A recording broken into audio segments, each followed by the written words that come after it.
Bom, como já foi dito aí pelo Lauter, a ideia é a gente apresentar para vocês como que nós planejamos a Política Nacional de Saúde Bucal, Brasil Sorridente. O Brasil Sorridente, na realidade, é a logomarca da nossa Política Nacional de Saúde Bucal, né? E como já foi dito na abertura, é importante que a gente tenha isso claro, que quando a gente fala em política, né, que seja ela de qualquer coisa, parece uma coisa muito abstrata, que não serve para muita coisa, que a gente não consegue de fato visualizar como isso se constrói e como chega lá no dia a dia, que é onde vocês de fato estão atuando, né? Não preciso nem dizer, mas eu quero reforçar que isso é absolutamente fundamental. Se a gente não tiver um arcabouço, né, que a gente chama de política, e que ela consiga se traduzir em fato concreto, você não vai para frente, né? Eu queria só também reforçar um aspecto no seguinte sentido. Vocês vão perceber, e alguns de vocês, não sei se é a maioria ou não, mas alguns de vocês já vêm acompanhando isso há algum tempo. Nós temos no Brasil um recorte muito diferente de o que era feito até o ano de 2003, ou seja, até 8 anos atrás, do que passou a ser feito a partir do ano de 2003. A odontologia no Brasil é muito diferente de 8 anos atrás para as coisas que estão acontecendo hoje. Vocês que estão ali no serviço público percebem isso, quer dizer, muitas coisas vêm acontecendo que não estavam acontecendo. Para não ir muito longe, eu quero só dar um dado, eu quero usar esse dado para a gente pensar junto com vocês, para a gente entender um pouco. Deixa eu desligar, que eu mexi nele e esqueci de desligar.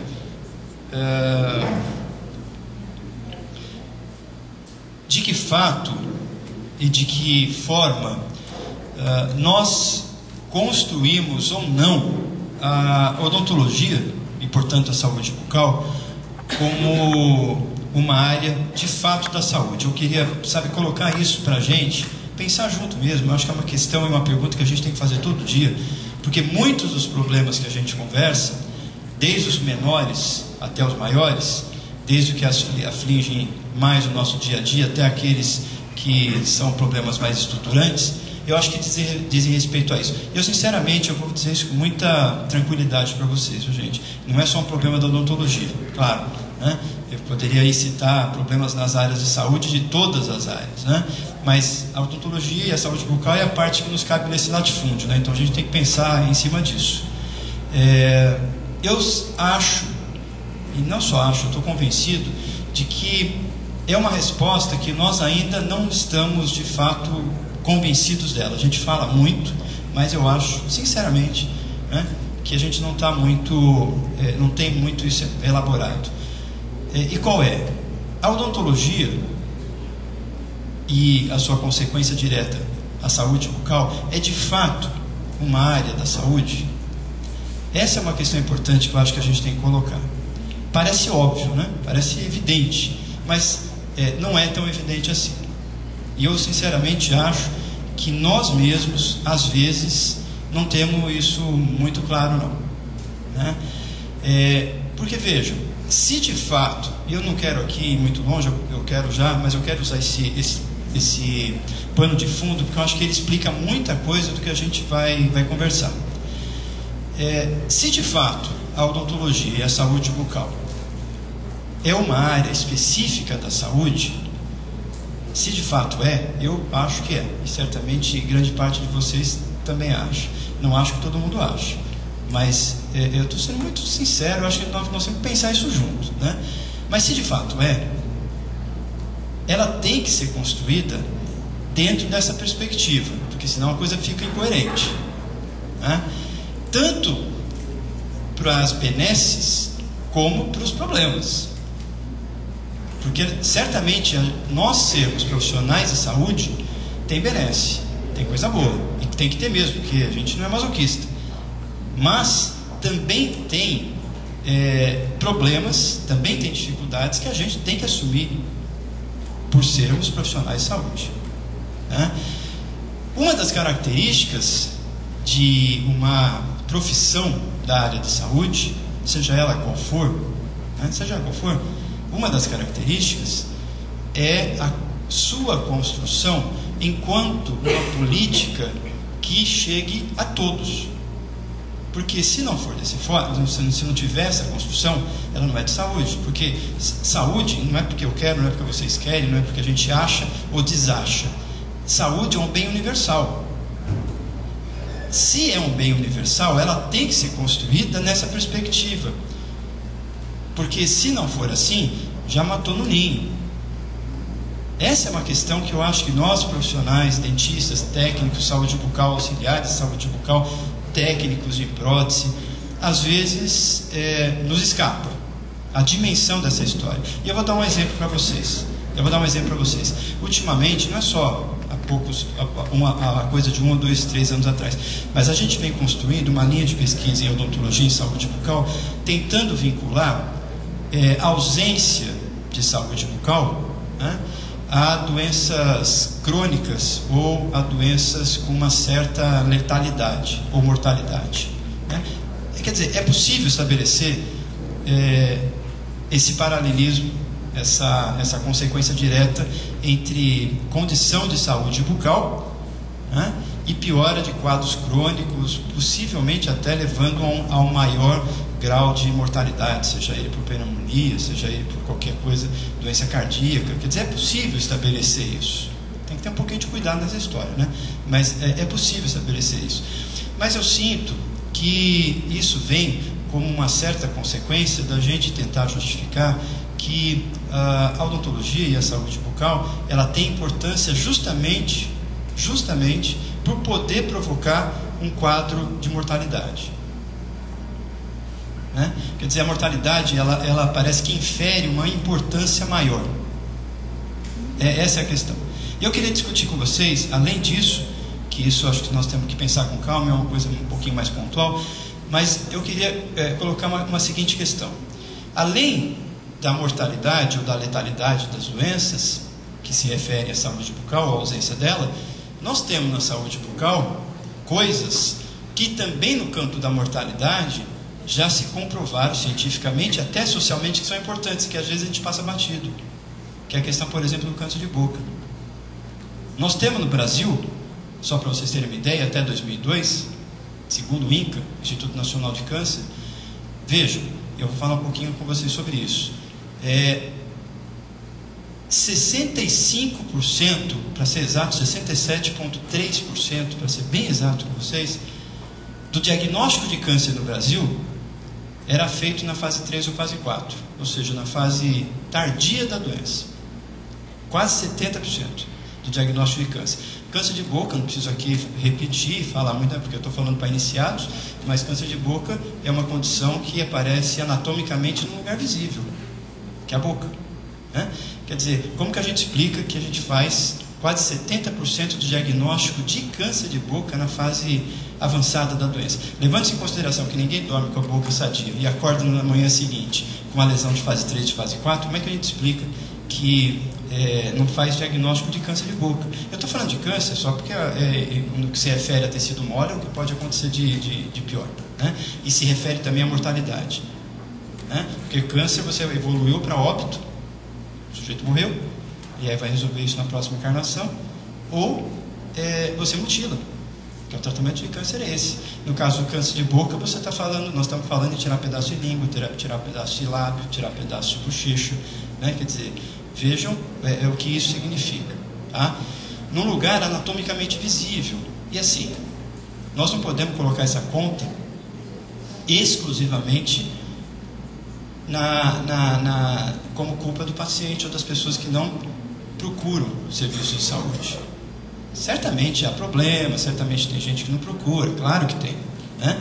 Mas quase 70% de diagnóstico de câncer certamente não se explica porque a população é completamente ignorante e não procura serviço para fazer, né? Quer dizer, tem um negócio na boca e ninguém vai, certamente não é isso, né?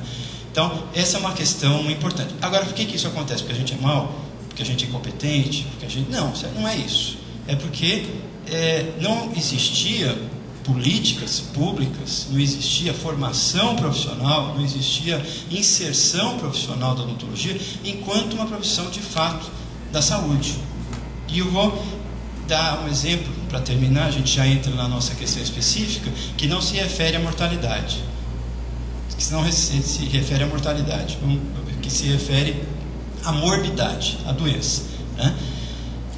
Em 2002, quando a gente assumiu a Coordenação Nacional de Saúde Bucal no Ministério da Saúde, vocês devem, certamente alguns de vocês sabem disso, nós fizemos um levantamento epidemiológico de saúde bucal no Brasil, né? O SB 2000. Diga-se de passagem, desde que as primeiras caravelas chegaram no Brasil em 1500, foi o terceiro levantamento epidemiológico nacional de saúde bucal. Quer dizer, só isso já demonstra como que a saúde bucal era tratada, porque ninguém conhece o problema se você não conhece, se você não estuda o problema, né? Quer dizer, nós tínhamos 3 levantamentos, e eu nem vou entrar nessa conversa, porque os 3 levantamentos até então feitos de base nacional, para a gente dizer, olha, o Brasil é assim em termos de saúde bucal, né? Os 3 levantamentos não podiam ser comparados metodologicamente, porque foram feitos de formas diferentes, com amostras diferentes, né? Quer dizer, também tem esse pequeno detalhe. Nós não podíamos nem levar o nosso resultado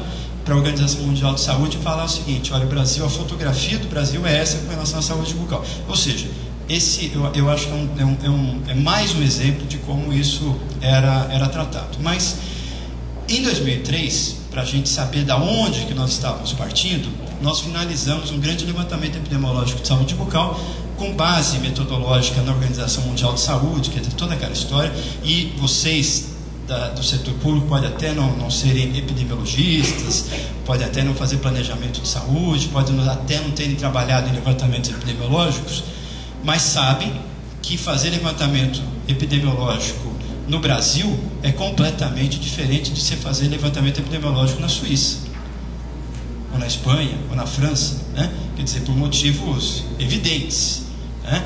Com todas as dificuldades, com as distâncias, com as diversidades, com tudo isso. Bom, hoje, inclusive, o Brasil é um grande exportador de tecnologia de levantamentos epidemiológicos, né? Mas só para a gente situar um pouco essa discussão.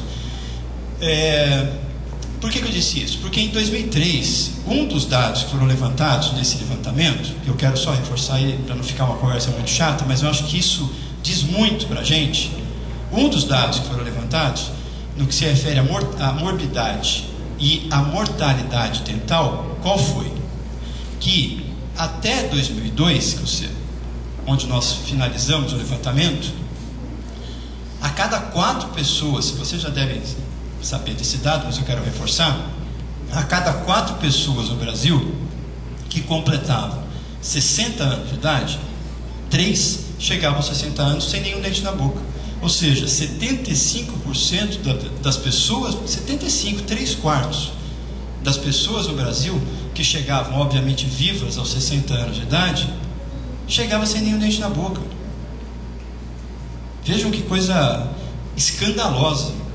É escandaloso isso, né? Porque nós estamos falando de edentulismo. Edentulismo não é perder 2, 3, 4, 5, 10, 15, 20 dentes. É perder 32 dentes ao longo da vida. Isso é uma política de mutilação em massa. Essa é a questão que se coloca. Não é meia dúzia. Não é a moça que trabalha em casa que tem esse problema, né? Que é a nossa faxineira. Não estamos falando disso. Estamos falando de 75% da população brasileira. Não é lá na floresta amazônica, não é lá no sertão do Nordeste, né? Que às vezes fica essa coisa assim, isso só existe não sei aonde. É em casa, é na esquina, né? Bom, eu estou dizendo isso, gente, só para dar esse pano de fundo, para dizer o seguinte para vocês. O quadro de saúde bucal, quer dizer, essa precariedade total de saúde bucal, ele mostra, de fato, como era uma área relegada à segunda, terceira e às vezes até quarta prioridade. Porque não se enxergava uma área como uma área de saúde. Quer dizer, a questão que se coloca, até no convencimento dos gestores, dessa coisa toda, não é nem tanto que é importante ter saúde bucal, senão essa pessoa vai ter uma parada cardíaca se tiver algum problema, né? Quer dizer, claro que tem problema com relação a isso, mas a questão é anterior a essa. Ter acesso à saúde bucal é uma questão básica de cidadania.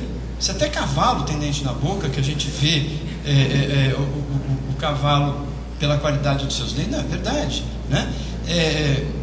Com relação ao ser humano, a gente levantar essa discussão não tem nenhum sentido, né? Eu não estou dizendo isso para falar assim, a saúde bucal, porque às vezes acontece isso, né? É natural que os profissionais falem, não, minha área é mais importante do que a outra. Não estou dizendo isso, quer dizer, isso é um conjunto, mas nós temos que ter isso muito claro, né? Quer dizer, a saúde bucal não é porque nós somos mais importantes do que ninguém, mas ela é um componente da saúde, portanto ela tem que ser construída dentro da lógica de ser acessível a todos. É isso, né? Claro que a gente sabe que não se faz isso do dia para a noite, né? Quer dizer, isso é um esforço que vai se construindo, que se vai criando legitimidade. Quer dizer, quando o Dalton diz que o Conselho Regional já conversa com prefeitos, já conversa com o prefeito, seja de Cuiabá ou não, mas tem essa interlocução, você já vai começando a construir essas questões de uma maneira concreta. E no governo federal aconteceu exatamente a mesma coisa, né?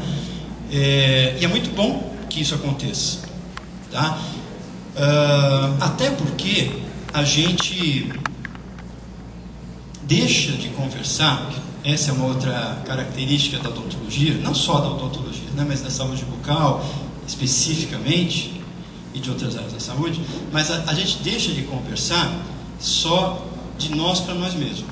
Porque também a gente tem muito isso, a gente conversa no congresso da BO, a gente conversa em encontros do Conselho Regional, né? Mas a gente tem que conversar para fora, forte, importante, legítima, se ela não tiver uma presença forte, importante no setor público. Não existe outro caminho, não existe, né? A questão não é nem de gostar, deixar de gostar, a questão é essa que se coloca.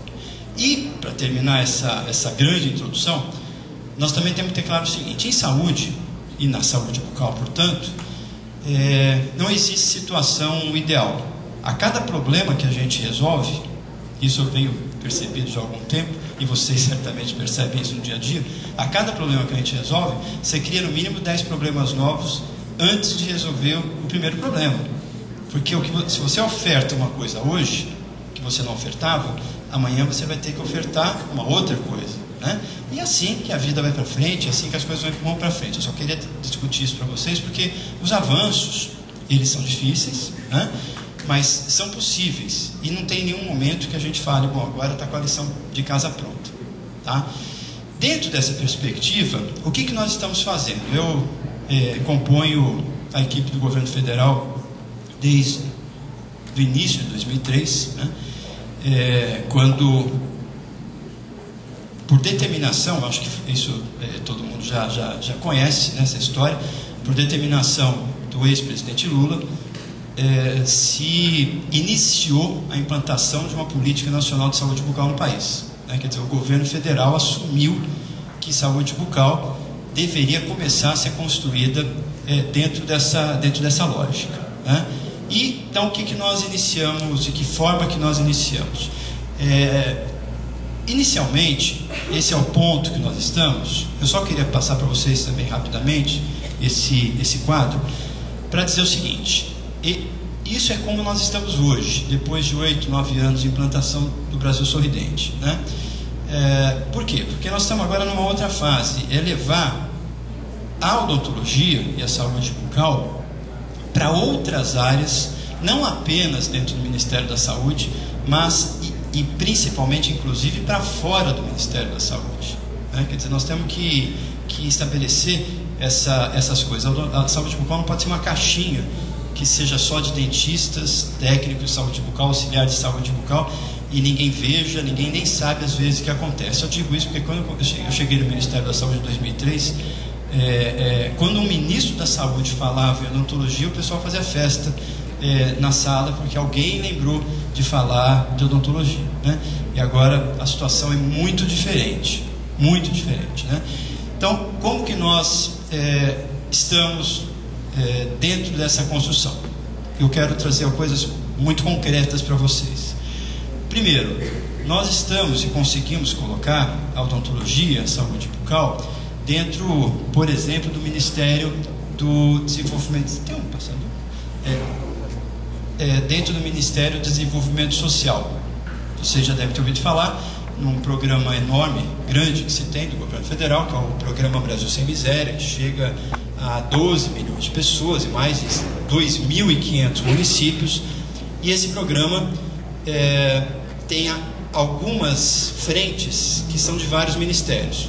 Uma delas é a saúde bucal. No Ministério da Educação é a outra conversa, né? Não adianta ter só dentista dentro de uma escola. Você tem que juntar isso com a educação, você tem que juntar com outras ações, né? Então, hoje, o programa Saúde na Escola é um programa do Ministério da Educação, junto com o Ministério da Saúde, e que a saúde bucal também participa. No Ministério do Desenvolvimento Agrário, você tem o programa Territórios da Cidadania, que tem ações de saúde bucal. No Ministério da Justiça, eu trouxe essas coisas porque muitos de vocês não têm nem ideia da construção concreta. Quer dizer, isso não é um plano, isso não é um projeto, né?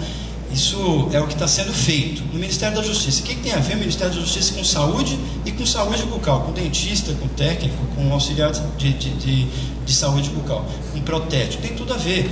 Nós estamos montando equipes de saúde, incluindo dentistas, técnicos, auxiliares de saúde bucal, a exemplo do que a gente já vem fazendo no Programa de Saúde da Família, para atendimento no sistema penitenciário.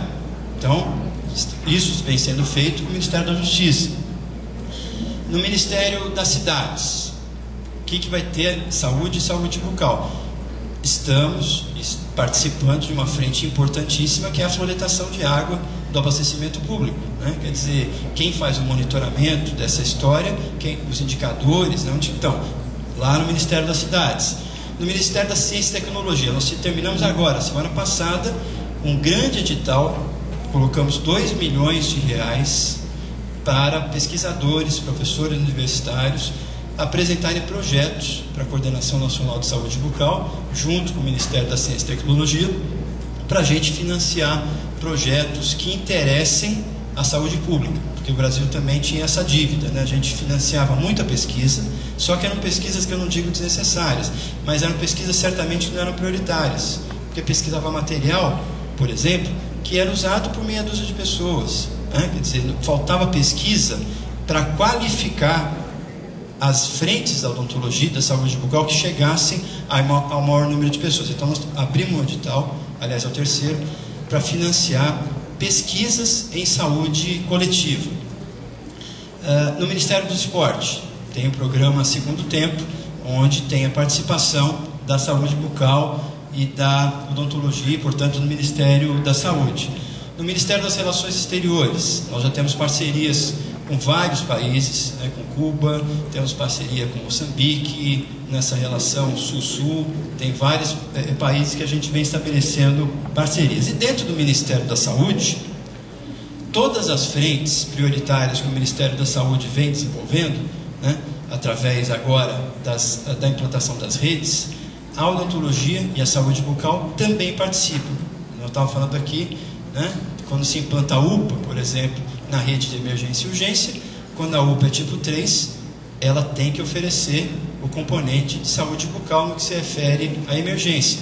Na rede cegonha, os municípios que estão pactuando a rede cegonha, eles recebem um recurso para implantar o rede cegonha, que é a rede materno-infantil, e uma das coisas que tem que ser feitas são ações de saúde bucal que eu vou mostrar para vocês. Quer dizer, então nós estamos montando a odontologia e saúde bucal, não à parte, não com uma caixinha, mas ela encaixada dentro da estrutura do Ministério da Saúde, dentro da estrutura da rede do Ministério da Saúde, mas não apenas do Ministério da Saúde, de todos os ministérios, né?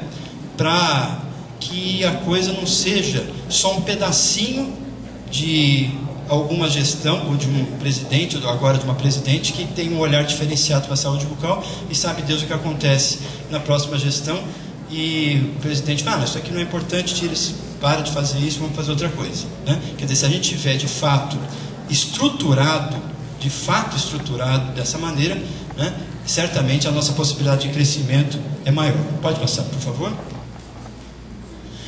Vamos lá. Então, o que nós estamos fazendo? Primeiro, é só uma questão didática, né? Nós precisávamos crescer dentro da atenção primária, dentro da atenção básica. Para não ir muito longe, vocês sabem também quanto eu, que uma atenção básica, uma atenção primária resolutiva, que de fato funcione, ela pode resolver 60%, 70%, às vezes 80% dos problemas de saúde, né? Quer dizer, isso todo mundo já sabe disso. Então a gente tinha que construir uma atenção primária eficaz. Isso está pronto? Não. Esse é um desafio cotidiano. Até porque tem um outro probleminha nessa história. E vocês sabem disso, quem está na rede sabe disso, sabe as diferenças de hoje para muito pouco tempo atrás, né? Eu vou dar só mais um dado para vocês que provavelmente vocês não saibam. Em 2003, quando a gente implantou o Brasil Sorridente, esses dados que eu estou falando estão todos no site do Ministério, vocês podem checar, quem gostar de número está tudo lá. Se vocês não tiverem que fazer sábado à noite, vocês entram no site do Ministério da Saúde, está tudo lá, né? Vejam, em 2003, 96% dos procedimentos odontológicos oferecidos no SUS que vocês faziam, quem trabalhava antes no SUS até 2003, ou antes de 2003, 96% dos procedimentos odontológicos no SUS, 96%, eram procedimentos de atenção básica. 4% eram procedimentos de atenção especializada, de média e alta complexidade. Esses 4%, gente, não é procedimento hospitalar, não. É tudo que se fazia que não era de atenção básica. Tá? Então, 96% era atenção básica, só 4% não era de atenção básica, né? Vejam, se a gente tivesse um estágio de desenvolvimento da saúde boa, seria um bom número, né? Porque a gente está resolvendo tudo na atenção básica, está tudo certo. Esse é o que se espera. Agora, não era bem isso que acontecia, né? Não é porque a gente já estava muito avançado, é porque a gente só ofertava atenção básica. E quem precisasse de atenção de média complexidade, estava ralado. Ou ele pagava aquilo no setor privado, seja onde ele for, ou ele saiu o dente. E aí deu no que deu. Tá certo? É isso que se faz. Muitos poucos municípios, 4% que vocês faziam, eram coisas que não eram da atenção básica. E aí era aquela história, né, da perda natural, da história natural da exodontia. O sujeito chegava na unidade básica de saúde com dor de dente, quase 100%, a exceção de trauma, quase 100% de dor. O que é? Intervenção endodôntica. Quer dizer, se você não tem onde referenciar esse usuário da atenção básica para fazer intervenção endodôntica, o que vai acontecer? Ou ele paga a endodontia no setor privado, ou ele vai extrair o dente no setor público. O que diferencia a lima do fórceps? Não pode ser a quantidade de dinheiro que ele tem no bolso, né? Porque aí a gente volta àquela primeira questão, que aí não é saúde, aí pode ser padaria, pode ser boutique, pode ser alguma coisa, mas certamente saúde não é, porque não é isso que vai definir se você vai encaminhar um sujeito para lá, para uma porta ou para outra. É isso, né? Bom, então 96% era atenção básica. Vejam, só para terminar esse dado complicadíssimo, desses 96% de atenção básica, vocês sabem quantos procedimentos a gente fazia no SUS até 2003? Dentro desses 96%, 3 procedimentos. 3. Exodontia, dentística de baixa complexidade e aplicação tópica de flúor. 96% do que a gente fazia no setor público eram 3 procedimentos. 3. Você estudava 4, 5 anos, ficava no setor público não sei quanto tempo, para fazer 3 coisas. Vejam, né? Em resumo, entrava muito pouca gente no sistema, porque a odontologia não tinha um casamento com o setor público. Aliás, o que eu falo é que nós não éramos nem noivos do setor público, a gente no máximo ficava com o setor público, uma coisa meio de vez em quando, uma coisa muito tímida, né? Entrava muito pouca gente, e os poucos que entravam resolviam poucos dos problemas. É isso, né? Traduzindo em miúdos. Então, hoje, e vocês sabem disso, um dentista, um técnico, um auxiliar de saúde bucal, que está lá no setor público, dentro de uma equipe de saúde bucal na estratégia de saúde da família, certamente não vai fazer só exodontia dentística de baixa complexidade e aplicação tópica de flúor. Quer dizer, ele tem que trabalhar com planejamento, ele tem que trabalhar com a descrição, ele tem que trabalhar com a promoção da saúde, ele tem que trabalhar com expansão de procedimentos da atenção básica, com mais procedimentos para serem ofertados na atenção básica, tem que trabalhar com reabilitação, com prótese. Quer dizer, hoje o jogo é completamente diferente. Completamente diferente, né? Isso em muito pouco tempo. Então, o que nós fizemos? Nós começamos evidente, aumentar o financiamento, porque isso não se faz com discurso, isso se faz com dinheiro, né? Aumentar o financiamento para os municípios aumentarem as equipes de saúde bucal dentro da estratégia de saúde da família. Nós tínhamos em 2003, pode passar por favor, 4.000 equipes de saúde bucal na estratégia de saúde da família. 4.261. Hoje nós temos mais de 22.000. Mais de 22.000. Em 8 anos de implantação do programa Brasil Sorridente, né? Só quero reforçar, uma equipe de saúde bucal dentro da estratégia de saúde da família não é apenas o dentista e o técnico OSB trabalharem 40 horas por semana, né? É um jeito de trabalhar diferente, é um jeito de trabalhar em equipe, é essa equipe ser responsável por uma determinada área. Cada equipe desta tem que ser responsável por uma área definida, de 1.000 famílias, mais ou menos 3.800 pessoas. Então, começou a mudar a forma, inclusive, que o usuário, que o paciente, seja lá o nome que vocês queiram dar para isso, procura o setor público, porque não basta só ele chegar na unidade básica de saúde, tocar a campainha porque ele precisa de atendimento. Quer dizer, ele tem que ter uma equipe que se responsabilize por aquela área, quer dizer, uma forma de trabalhar diferente, né? Vejam só esse crescimento que vem acontecendo. Só das equipes, sem contar a CEL e sem contar agora a participação da odontologia na área hospitalar que a gente está iniciando, né? Mas esse salto de 4.261, depois eu vou trazer o dado de Mato Grosso para vocês verem, para 22.000, transformou uma outra coisa que nós tínhamos muita dificuldade. Por quê? Porque o Brasil formava muitos profissionais de odontologia, principalmente muitos dentistas, né, para um mercado de trabalho altamente saturado, que era exclusivamente o setor privado, seja ele de clínica popular, ou seja ele de consultório particular, porque juntava com isso a baixa condição socioeconômica das pessoas, que tinham pouco acesso ao setor público. Então, o mercado de trabalho onde que estava? No setor privado, e muita gente disputando um grupo de pessoas que podiam pagar por aquele serviço que era muito pequeno, né? E o setor público praticamente inexistente nessa conversa. Hoje, o grande empregador de odontologia e de saúde bucal no Brasil é justamente o setor público. Hoje o grande empregador é o SUS. Nós tínhamos em 2003 um pouco menos de 40.000 dentistas no sistema público de saúde do Brasil. Menos de 40.000. Hoje nós estamos chegando a mais de 82.000. Não teve nenhuma profissão da saúde que cresceu tanto dentro do setor público, tão rápido como a saúde bucal, né? Quer dizer, a roda começou a girar. Isso faz com que os profissionais se desconcentrem, porque também ficava todo mundo só nas capitais. Quer dizer, hoje, vocês vão ver isso, essas 22.000 equipes estão presentes em 90% dos municípios brasileiros. Isso significa que em 90% dos municípios brasileiros, incluindo Mato Grosso, você já tem pelo menos um dentista e um auxiliar de saúde bucal, né? Quer dizer, abre-se possibilidade para desconcentrar o profissional, que também esse era um grande e um grave problema, porque era muita gente para atender pouca gente, e muita gente que precisava ser atendida não conseguia chegar em nenhum serviço, tá? Pode passar, por favor? Então, isso que eu estava dizendo para vocês. Vejam, nós tínhamos 3.184 municípios no Brasil que tinham equipes de saúde bucal, com aquelas 4.000, né?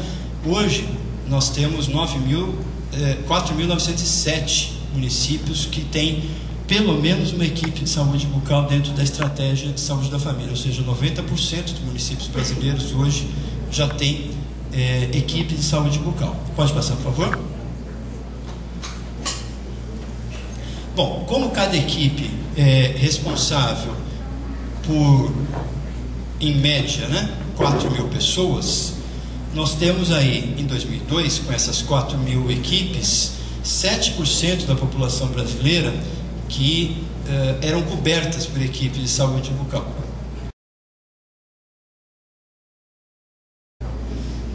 Hoje nós temos 39, quase 40% da população brasileira que já recebe e já moram, né, ou trabalham em áreas que têm equipes de saúde bucal na estratégia de saúde da família. Pode passar, por favor?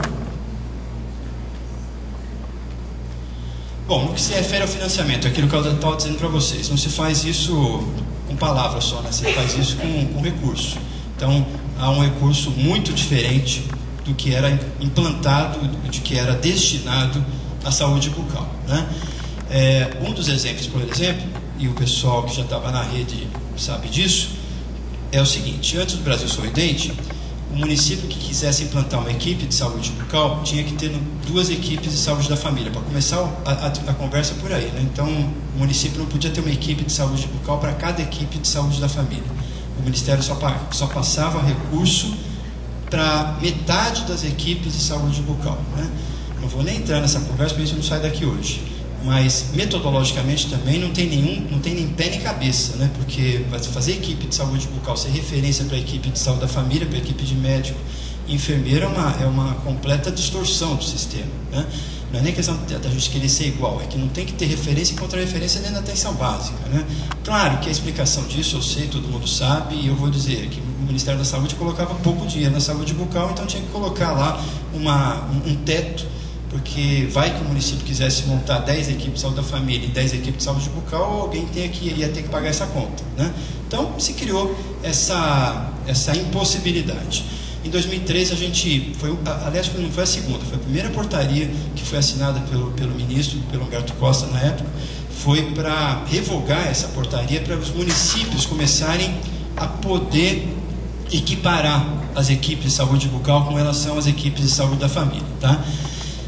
Além disso, nós aumentamos o financiamento. Vocês, quem já trabalhava na rede, ou quem estudou, sabe disso, que o financiamento antes era de R$5.000. O município montava uma equipe de saúde bucal, recebia R$5.000, e com esses 5.000, o prefeito, o secretário de saúde, pegava e normalmente comprava o quê? Comprava o consultório, né? Quer dizer, aquele dinheiro era utilizado para a compra do consultório. Agora, o que era 5 passou para 7, né? E o Ministério, além desses 7, envia o consultório.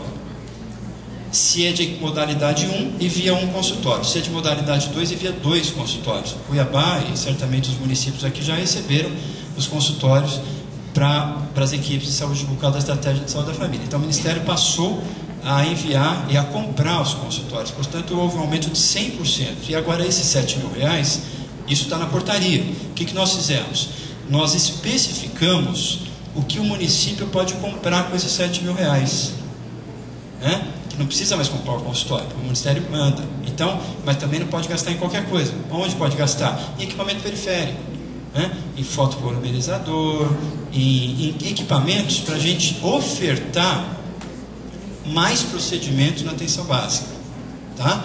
Então, hoje o município recebe esses R$7.000 e tem que ser usado para essa finalidade, tá? Pode passar, por favor? Bom, esse é o financiamento, rapidamente, só para vocês verem, das equipes de saúde bucal, na estratégia de saúde da família. Para vocês só se situarem, nesse ano houve um aumento de 12%, né? Quer dizer, 12% nessa condição econômica que a gente tem hoje é um aumento bastante razoável, né? Nós colocamos 12% na atenção básica, justamente para a gente ter mais recurso na atenção básica, né? Pode passar, por favor? E esse ano, vocês também já devem ter ouvido falar que uma das determinações da presidenta Dilma é que a gente começasse a qualificar. Não adianta só crescer, tem que crescer, evidente, mas não adianta só crescer, tem que começar a fazer melhor, tem que qualificar, né? E qualificar não é só cobrar produção. Em saúde, não é só cobrar que o dentista faça mais restauração ou faça mais exodontia. Não é uma questão de cobrança quantitativa, até porque se a gente cobrar isso, vai começar a gente fazer coisa que não precisa fazer na clínica, tem sentido você cobrar número mínimo de restauração, né? Isso não tem lógica. Mas nós temos que pactuar melhorias, isso ninguém tem dúvida, tá? Então, para isso foi implantado o PIMAC, que é o Programa de Qualificação da Atenção Básica, que é um programa que esse ano já se iniciou. Eu não sei de cabeça, Cuiabá, como é que está nisso, os municípios como é que estão nisso, mas já iniciou. E as equipes de saúde da família que atingirem 100% das metas que foram pactuadas com o Ministério no início do ano, não são metas, eu quero reforçar isso, não são meta quantitativa, é meta qualitativa, porque tem avaliação do usuário, tem que saber, e a avaliação passa por aí, se tem condição do consultório estar funcionando bem, né? Se a equipe faz planejamento, quer dizer, isso é avaliação qualitativa. As equipes que depois de 12 meses atingirem 100% da meta, terão 100% de aumento do repasse do Ministério da Saúde, tá? Então veja, uma equipe de modalidade 1, de saúde bucal de modalidade 1, que conseguir aumentar 100% da meta, passa de 26.760 para 56.760, tá? Quer dizer, isso na hipótese, né, da equipe atingir 100% da meta. Se ela atingir 50% da meta, ela recebe 50% de aumento do financiamento. Se não atinge nada, ela é descredenciada e vai ter que passar por um processo de requalificação, tá bom? Pode passar, por favor. Bom, hoje aqui no Mato Grosso, como é que estão as coisas? Nós temos 406 equipes de saúde bucal, 354 de modalidade 1, 52 de modalidade 2, com uma cobertura de um pouco menos de 50% da população do Mato Grosso. Então, vejam que ainda temos espaço para crescer, né? Pode passar, por favor. Com relação à atenção especializada, a média complexidade, né, que a gente pode passar, que a gente chama. O que nós fizemos? Vocês sabem, então, como a gente disse logo no início, que não tinha o que fazer com aquele usuário que precisava do atendimento especializado, de média complexidade, né? Não tinha. Então, nós criamos os conhecidos CELs, Centro de Especialidades Odontológicas, que todos centros de especialidade têm que oferecer essas 5 áreas. Todo centro de especialidade que o município monta para receber dinheiro do Ministério da Saúde tem que oferecer essas 5 áreas, tá? Pode passar, por favor.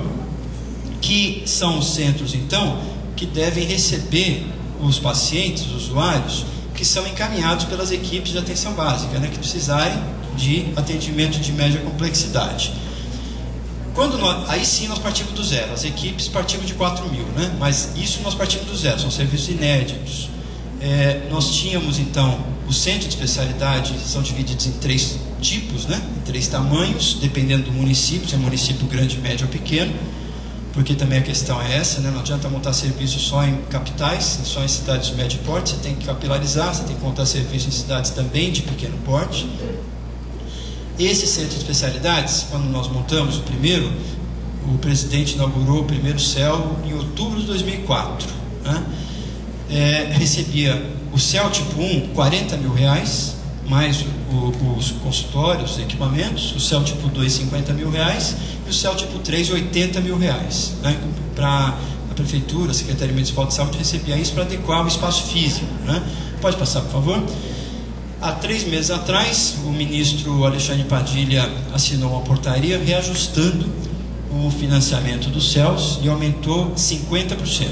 Né? Então, o CEL tipo 1 passou para R$60.000, o CEL tipo 2 para R$75.000 e o CEL tipo 3 para R$120.000. Cada centro de especialidade que monta recebe esse incentivo do Ministério. Pode passar, por favor.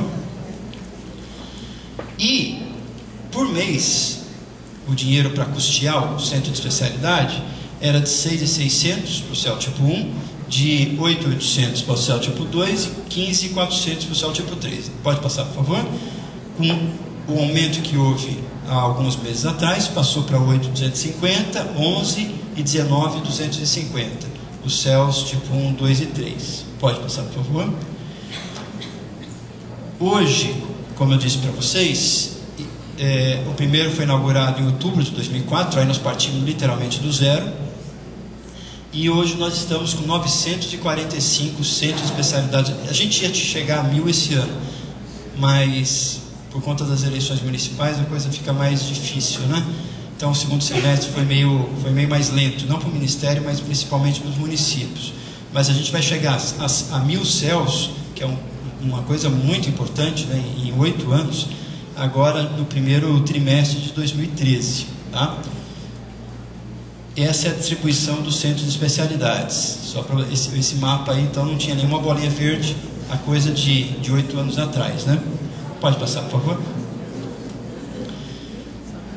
Esse ano também o ministro Alexandre Padilha, anunciou uma coisa bastante importante também, que foi incluído no centro de especialidades, que é a possibilidade da oferta do acesso à ortodontia corretiva e à implantodontia. Quer dizer, todo centro de especialidade hoje pode oferecer também ortodontia corretiva e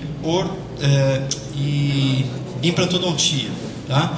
Claro que a gente não tem tanto tempo para aprofundar toda essa conversa, mas eu queria, nessa atividade de vocês, para vocês passar essas informações.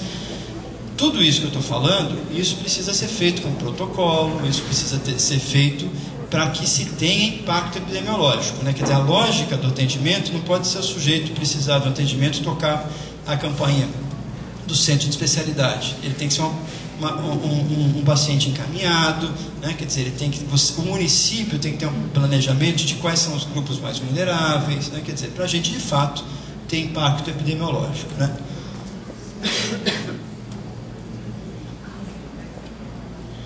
Nós temos hoje no Mato Grosso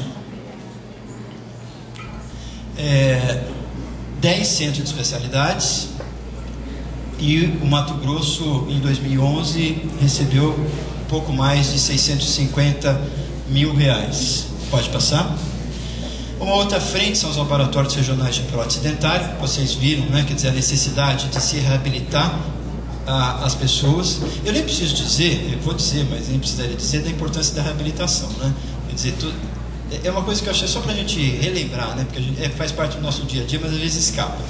Quando você pede para um paciente tirar a prótese, é uma situação muito constrangedora.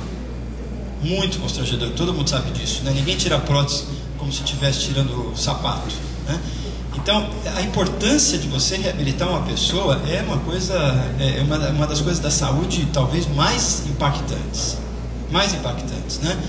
Para isso, se criou então um financiamento para a reabilitação. Pode passar, por favor. E, em síntese, os municípios podem se credenciar de acordo com a sua possibilidade de produção, tá? Porque a prótese também não é um problema só de capitais, né? Tem município de 1.000, 2.000, 5.000 habitantes que precisa também ter recurso para prótese, mas não produz, né? 100 próteses por mês, 200 próteses por mês. Então, os municípios podem hoje, de acordo com a sua possibilidade, se encaixar no financiamento, tá? E só aproveitando o ensejo, para montar laboratório de prótese, para receber recurso do Ministério, não precisa ter centro de especialidade, porque às vezes confunde isso, né? Você tem que ter centro de especialidade para ter laboratório. Não precisa. Um município de 5.000 habitantes, sei lá, 10.000 habitantes, às vezes não tem CEL, e nem precisa. Pode fazer uma pactuação com o município do lado, mas pode ter laboratório de prótese, pode receber o recurso da prótese, tá? Então, o Ministério, ele prevê essa possibilidade também do recurso. E é importante que se diga, viu, gente? Todas essas frentes, vocês podem fazer isso também no sábado à noite.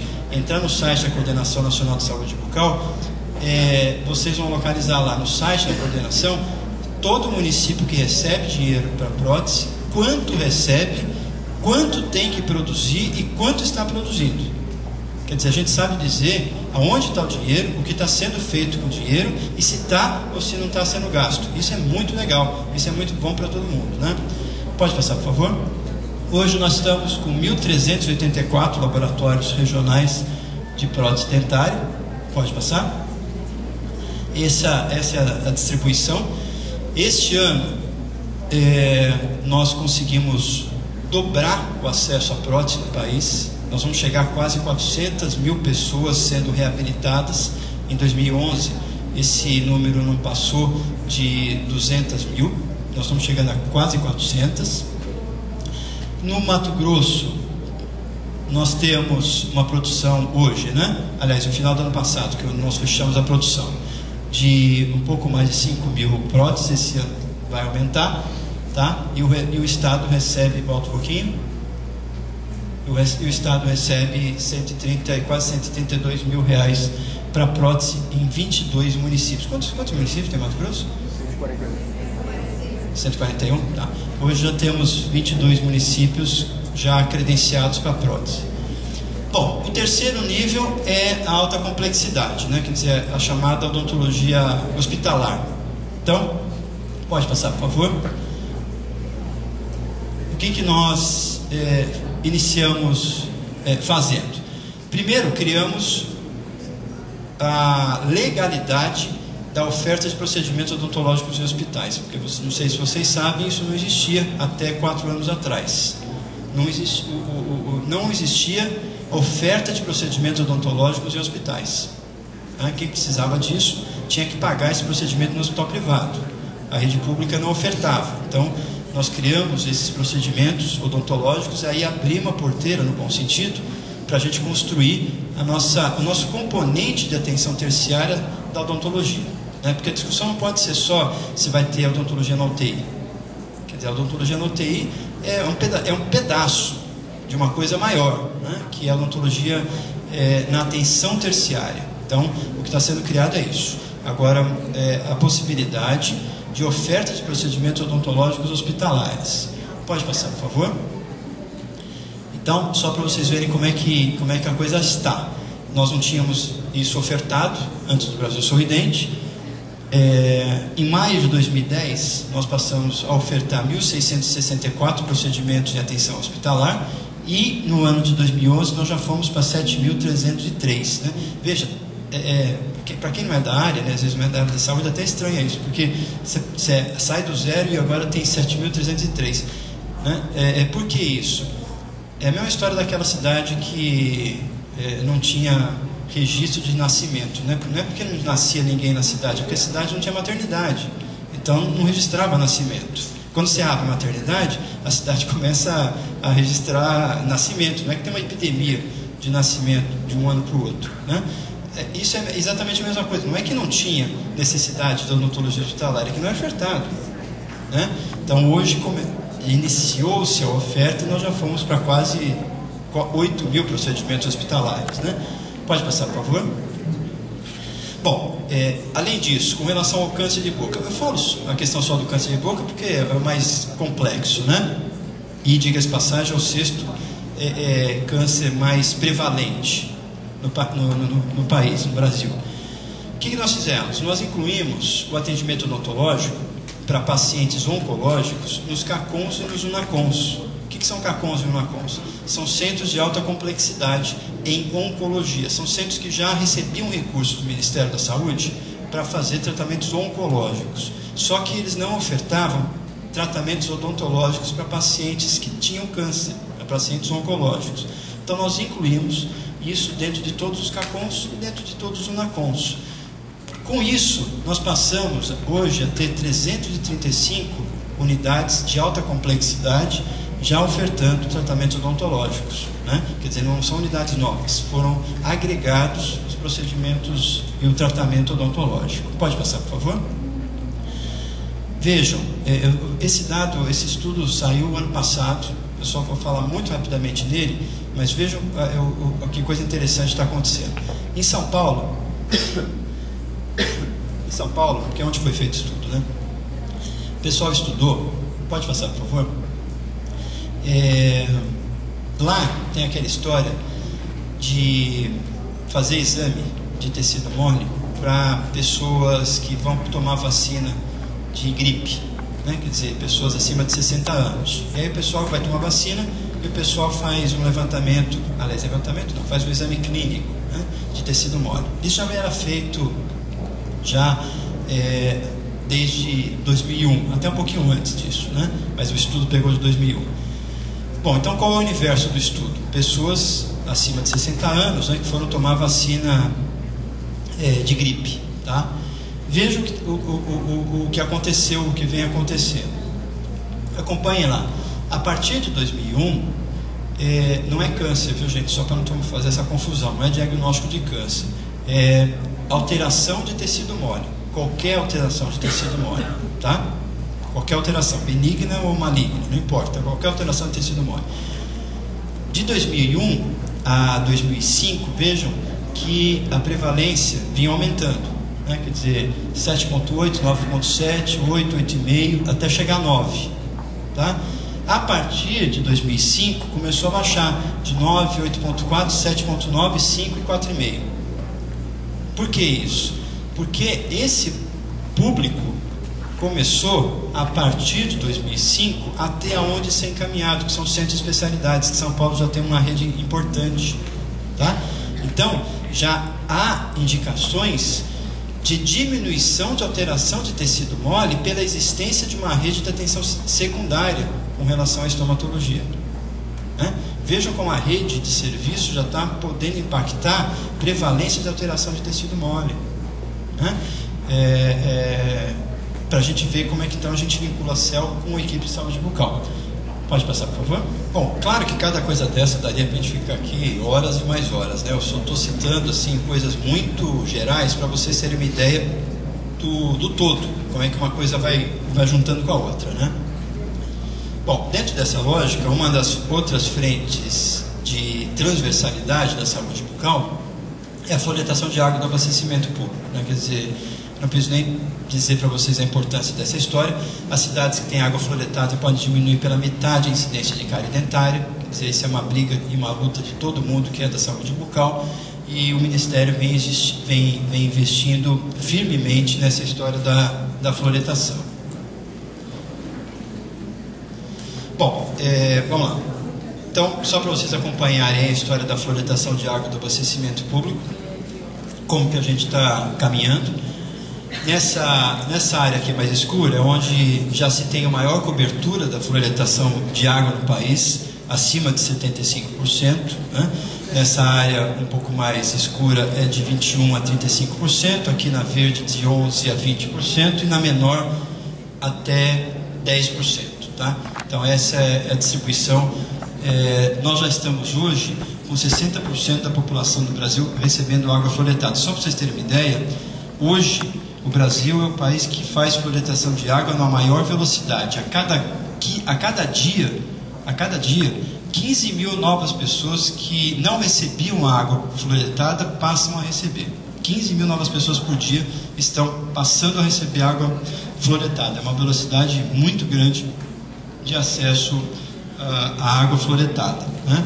Com financiamento do Ministério da Saúde, do programa Brasil Sorridente. Bom, a história da prótese. Vocês viram e sabem da necessidade da reabilitação, só que aí também tem um outro probleminha.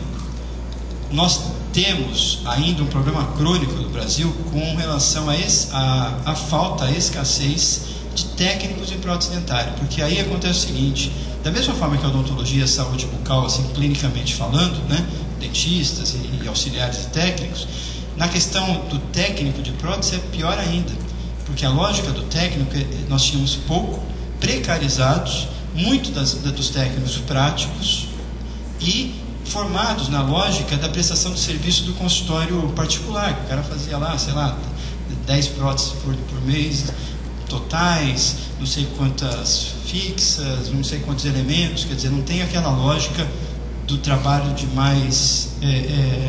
de um planejamento mais global, mais estruturante, que é uma lógica diferente, né?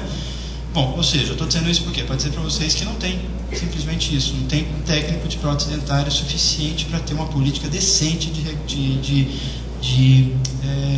reabilitação. Então, o que nós estamos fazendo já a partir do início do próximo ano? O Ministério da Saúde está colocando mais de 10 milhões de reais para formar 2.000 técnicos em prótese dentária no país, a custo zero, para quem está fazendo, para quem vai fazer o curso. O Ministério da Saúde vai custear o curso inteiro, e não é curso valida, né? Não é curso de 4, 5, 8 horas, né? Aquele curso de supermercado para aprender a fazer bolo sadia.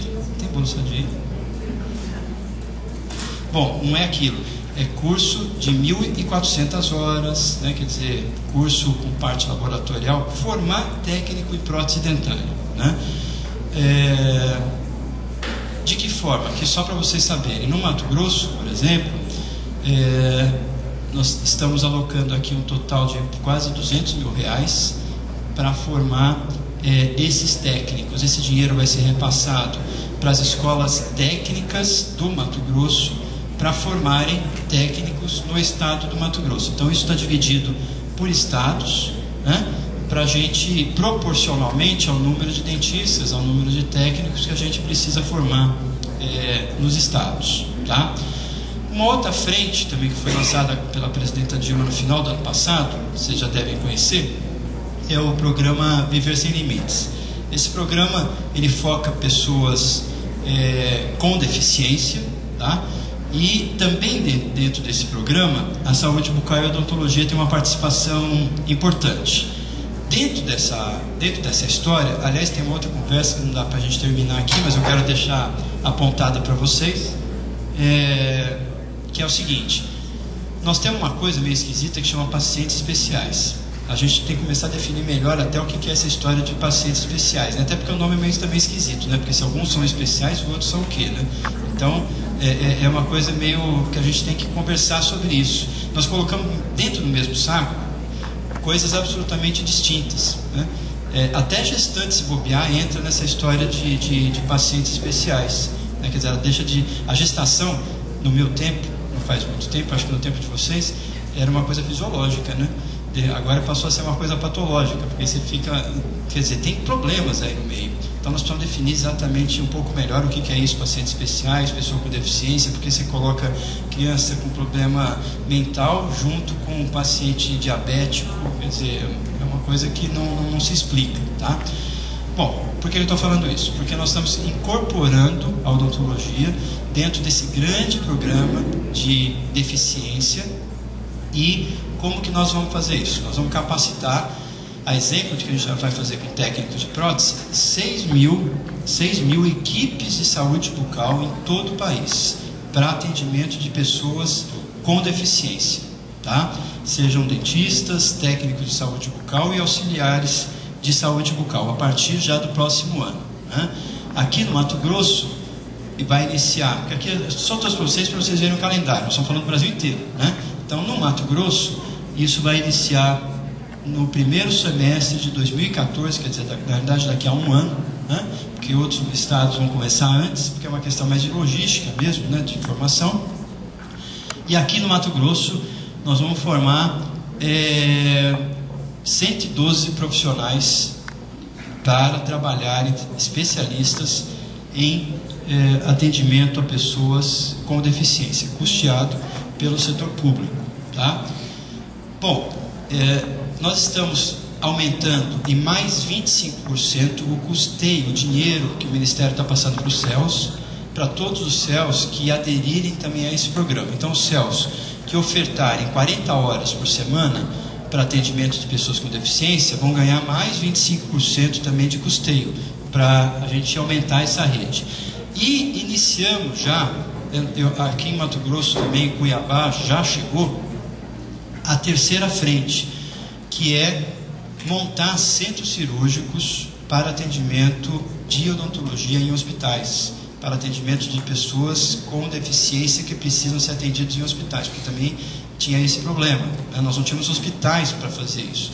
Então o Ministério da Saúde já comprou equipamentos, já está enviando, já está repassando, e nós vamos montar 81 centros cirúrgicos no país para atendimento a pessoas e a pacientes que precisarem de atendimento terciário, tá certo? Não sei, aqui Cuiabá, puseram Pernambuco no lugar de Cuiabá, né? Se perceberam, né? Tem um problema regional aqui só. Bom, isso daqui é Mato Grosso, é evidente, né? Cuiabá, são 2 hospitais em Cuiabá e um em Várzea Grande, estão sendo montados essa possibilidade, né, esses equipamentos já foram enviados para esses 3 hospitais, tá? Bom, eu já adiantei para vocês que, além disso, nós estamos aumentando 25% o custeio do CELS para atendimento desses pacientes. E isso daqui é feito também tudo pelo site do Ministério da Saúde, não tem burocracia nenhuma, é só o Ministério, o município pedir o credenciamento que o Ministério já faz. Bom, hoje então, gente, nós temos o que a gente chama de rede de saúde bucal. Antes você só tinha, como vocês viram, 4.000 equipes, uma coisinha muito pequena. Hoje nós temos 22.000 equipes. Hoje nós temos CELS, que a gente também não tinha, são quase 1.000. Nós temos serviço diagnóstico, mais de 3.300 laboratórios de prótese. Começamos agora o atendimento domiciliar, o Melhor em Casa, também com atendimento odontológico para aquelas pessoas, para aqueles pacientes que não podem se locomover, né, para unidades básicas de saúde. Então, o Melhor em Casa tem um componente também odontológico. E iniciamos agora a odontologia hospitalar, né, com a montagem desses centros cirúrgicos. Para finalizar, e aí eu queria só mostrar para vocês, socializar, você já deve ter visto na imprensa, em algum lugar, mas eu queria reforçar essa história, né? E é bom que a gente veja isso, porque, claro que eu sei que no dia a dia as coisas são muito complicadas, são muito difíceis, e às vezes a gente perde a noção do que vocês estão fazendo, né, do que a gente faz. Então é bom a gente ver, né, no meio das dificuldades, que a odontologia e a saúde bucal responde muito rápido. Eu não sei se aconteceu com vocês, mas comigo aconteceu. E eu achava chatíssimo quando eu estava na faculdade, os professores, alguns, né, que outros nem falavam isso, né, mas os poucos que falavam alguma coisa a esse respeito, poucos, falavam o seguinte: olha, a gente precisa começar a fazer alguma coisa para daqui a 50 anos a gente ter uma saúde bucal melhor, né? Eu ficava pensando, putz, daqui a 50 anos, eu sei lá se eu vou estar vivo, né? Que coisa mais... É claro que eu quero um país melhor, uma saúde bucal melhor, mas é muito longe 50 anos, né? A gente quer para agora, a gente quer uma coisa mais rápida, pelo menos vai começar a perceber que as coisas melhoram, né? Então, assim, não acreditem que a odontologia e saúde bucal demora muito para dar resposta. Isso é fetiche, isso é lorota, né? Ela responde rápido, evidentemente quando você tem planejamento, quando você tem estrutura, né? Não responde rápido porque Deus quer, responde rápido porque você tem uma estrutura atrás. Então é importante vocês vejam isso, né? Obviamente são dados públicos, então isso está disponível para todas as pessoas.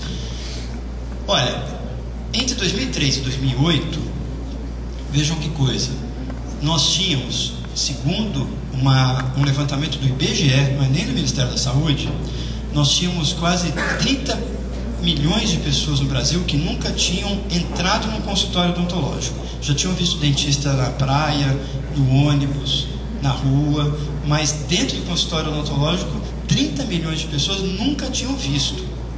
30 milhões, tá? Nunca viram. E consultório odontológico, e vocês, claro, né? Tratamento odontológico não resolve em uma consulta, né? Quer dizer, 30 milhões é aquela galera que nunca pisou dentro do consultório odontológico. Nunca, tá? Isso de 2003 a 2008. Então veja o que aconteceu até 2008, né? Que foi quando o IBGE levantou esse dado, né?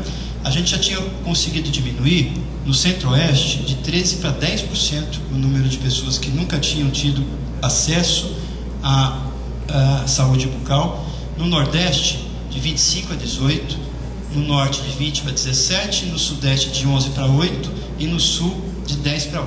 Tá? Isso daqui em 5 anos. Né? Vejam, com relação ao CPO, aos 12 anos, que é um indicador importantíssimo, né? Em 2003, quando eu disse para vocês que nós fizemos aquele levantamento, em 2003, o CPO aos 12 anos no Brasil era de 2,78, tá? Em 2010, já tinha baixado para 2,07. Levantamento epidemiológico de base nacional, mais ainda no Brasil, que é maior, mais complicado, não adianta você fazer todo ano, porque as mudanças são muito lentas, né? Você não detecta a mudança de um ano para outro. Então, o que a gente aponta, cientificamente, é que países devem fazer levantamentos epidemiológicos de 10 em 10 anos, para ir acompanhando a evolução, né? Nós fizemos em 2003 e fizemos em 2010, então não deu 10 anos. Por que nós fizemos em 2010? Porque em 2010 teve eleições presidenciais, né? Quer dizer, a gente resolveu fazer em 2010, que era para garantir a nossa, né? Porque a gente falou, nós vamos fazer em 2010, porque sabe Deus quem ganha, e em 2020 a gente pode cobrar, seja lá de quem fosse ganhar, para que tivesse uma construção histórica, tá? Então a gente falou, nós fizemos 2, em 2020 façam o outro, 2030 façam o outro, 2040 façam o outro, né? Então, fizemos em 2010, já para criar uma estrutura de vigilância em saúde bucal. E o levantamento é um instrumento de vigilância, né? Então, foram, na realidade, aqui 7 anos. E nesses 7 anos, já houve uma melhora muito significativa, né? Se a gente traduzir essa diminuição do CPO, nós reduzimos em mais de 25%, mais de 26% o CPO em 7 anos. Nenhum país do mundo teve uma diminuição de CPO tão rápida como o Brasil teve. Se a gente traduzir esse número aqui, se traduzir em números, foram mais de 1,5 milhão de dentes que deixaram de ter cárie dentária. Mais de 1,5 milhão, tá? Bom, esse resultado, gente, né, colocou o Brasil, e não sou eu que estou falando, não é o ministro Padilha, não é o Ministério da Saúde, é a Organização Mundial de Saúde. Esse resultado colocou o Brasil como um país considerado pela Organização Mundial de Saúde como um país de baixa prevalência de cárie.